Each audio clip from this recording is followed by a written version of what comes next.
تستحيي نساءهم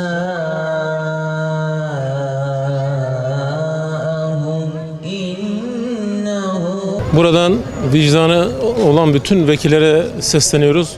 Bu yasanın geçmesi için ellerine geleni yapmaları gerekiyor. Hepsinin olur yönde oy kullanmaları gerekiyor. Eğer vicdanları varsa, kalplerinde Allah korkusu varsa, İsrail'in soykırımını desteklemiyorlarsa, buna karşı çıkıyorlarsa bu yasanın geçmesi konusunda yardımcı olmaları gerekiyor. İsrail'in zulmü devam ediyor. Bitmiş değil. Ve bu zulmün bitmesi için Türkiye'de hem Türkiye vatandaşı hem İsrail vatandaşı olan kişilerin, çifte vatandaşlık taşıyan kişilerin gidip İsrail'de mazlum insanları katledip Türkiye'ye geldiklerinde hiçbir şey olmamış gibi yaşamalarına kesinlikle müsaade edilmemeli. Bu soykırımcı zihniyetle birlikte biz Türkiye'de birlikte yaşamamalıyız. Dünyanın hiçbir yerinde bunlara yer verilmemesi lazım.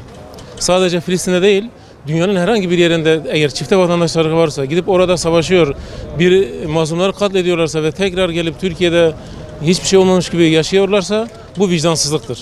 Bu yani hiçbirimizin kabul edeceği bir durum değildir. Vekillerimiz de buna kesinlikle desteklemesi lazım. Yani bu soykırımı yapanları kabul etmemeleri lazım. Ve onların mallarına da kesinlikle el konulması lazım. Yani vicdanlı olanlara bu şekilde sesleniyoruz. Evet. Aslında bu güzel bir teklif ama geç kalınmış bir teklif. Keşke bundan 1-2 ay önce olsaydı daha yerinde olurdu. Ama ne kadar da geç olsa yine olumlu bir şeydir.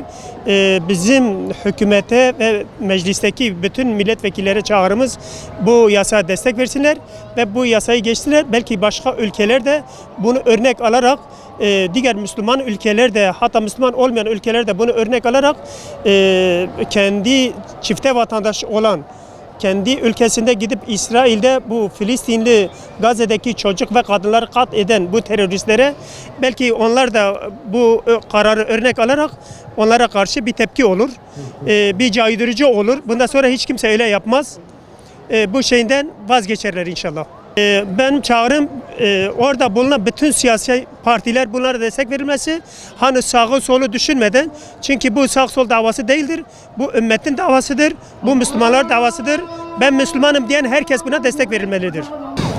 Türkiye'den gidip zalime destek olan ama Siyonist olan içimizde bizden gibi görünen ama yine Siyonist olan yani aslında Yahudi ve İsrail taraftarı Siyonist olanlar çifte vatandaş taşıyan insanlar bugün Gazze'de ikinci bir bizim Türkiye adına ikinci zulmü bize yaşattılar.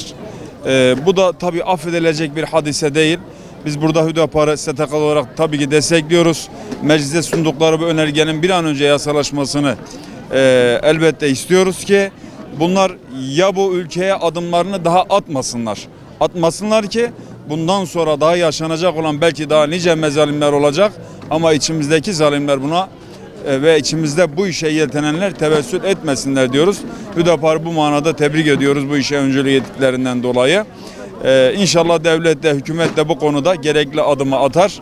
Atar ise inşallah bu konuda oraya gidip Gazze'li, Filistinli mazlumlara silah sıkan insanların tekrar aramıza dönmemesine Türkiye adına inşallah vesile olmuş olurlar buradaki bu yasa vesilesiyle.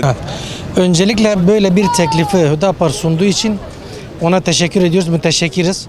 Yani bütün sivil toplum kuruluşlarının da gerçekten de bu konuda elini taşın altına koyup destek vermesi gerekiyor. Türkiye'nin milletvekillerine herhangi bir parti gözetmeksizin burada bir çağrıda bulunmak istiyorum. Onlara diyoruz insanlık namına bu soykırım yasası olan yani çifte vatandaş olan kişilerin gidip Gazze'de soykırım yapan kişilere yönelik çıkacak olan yasaya destek verin ve o yerel Siyonistleri aramızdan çıkarın. Biz soykırımcı değiliz. Soykırımcıları da desteklemememiz gerekiyor. En azından bunu insanlık namına dahi olsa yapmamız gerekiyor. Evet, son dönemlerdeki Hüdapar'ın kanalıyla ve partisiyle önerge sunan Türk vatandaşı olup da İsrail'e katılan, savaşan, bizim kardeşlerimize karşı savaşan bunları tabii ki kesinlikle Türkiye'deki vatandaşlıktan çıkarılmasını istiyoruz. Canı gönülden istiyoruz. Sivil toplum kuruluşu olarak biz bunu kabul etmiyoruz. Tabii ki çıkarmasını kesinlikle istiyoruz. ve Hüdapar'ın önergesine katılıyoruz.